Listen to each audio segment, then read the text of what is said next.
They say courage isn't the absence of fear, but acting in spite of it. Today, we're diving into a story that proves just that. It's a tale of an ordinary person pushed into an extraordinary situation, a moment where survival meant fighting back with everything you've got. Imagine this, a dusty, remote road, miles from anywhere you'd call safe.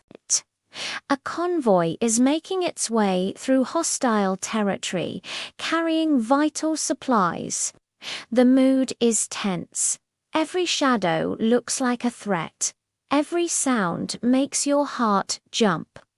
Inside one of the vehicles is a soldier. Let's call her Sergeant Miller.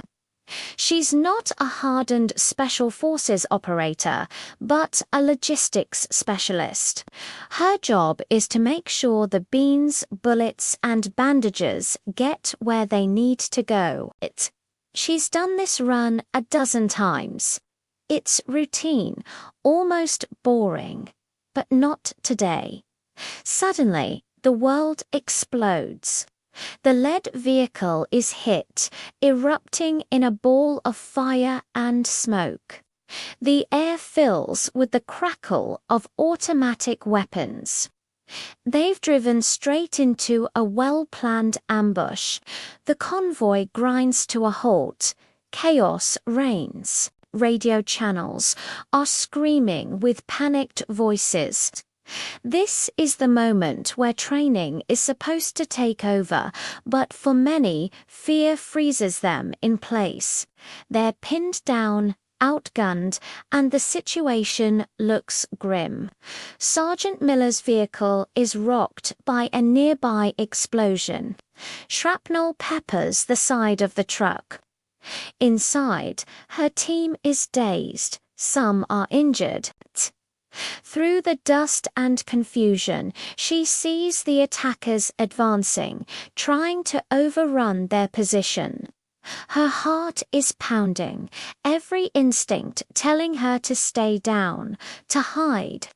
But then she looks at the faces of her comrades, young soldiers, some on their very first deployment. She knows if someone doesn't act, none of them are getting out of this.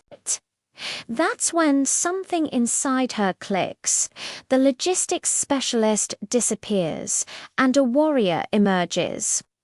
She grabs her rifle, checks her ammo, and takes a deep breath. She yells out orders, her voice cutting through the noise and panic. She directs her team to lay down covering fire, coordinates with the other vehicles, and begins organizing a defense from their crippled truck. The attackers, expecting a quick and easy victory against a supply convoy, are suddenly met with disciplined, effective resistance. But it's not enough. The enemy has a heavy machine gun set up on a ridge, tearing their positions apart. They're trapped.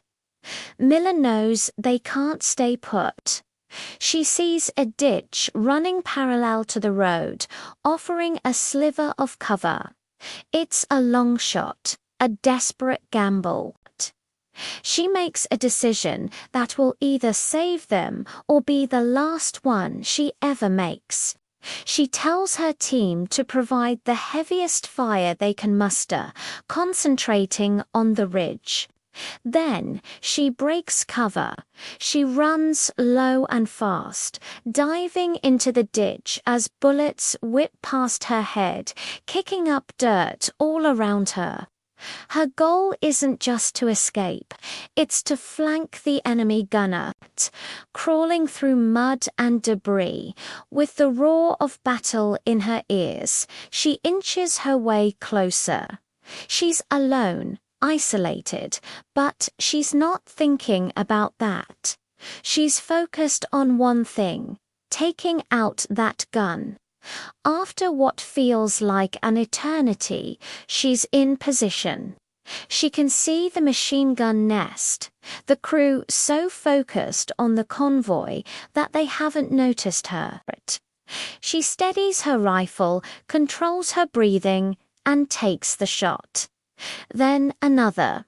The heavy machine gun falls silent. The change is immediate. The pressure on the convoy eases. It's the opening they needed.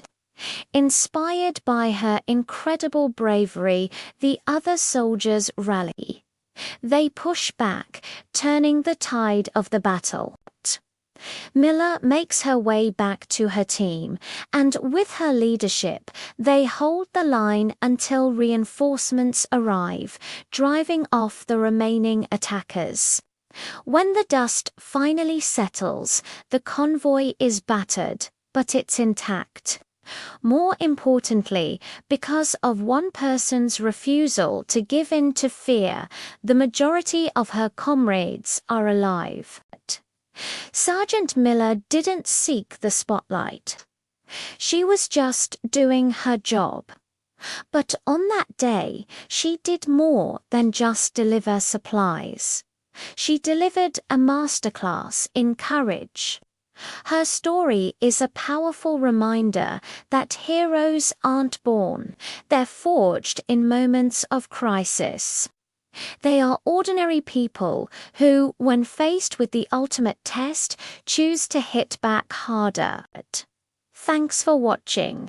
If you found this story as inspiring as I did, hit that like button and subscribe for more incredible tales of courage. See you next time.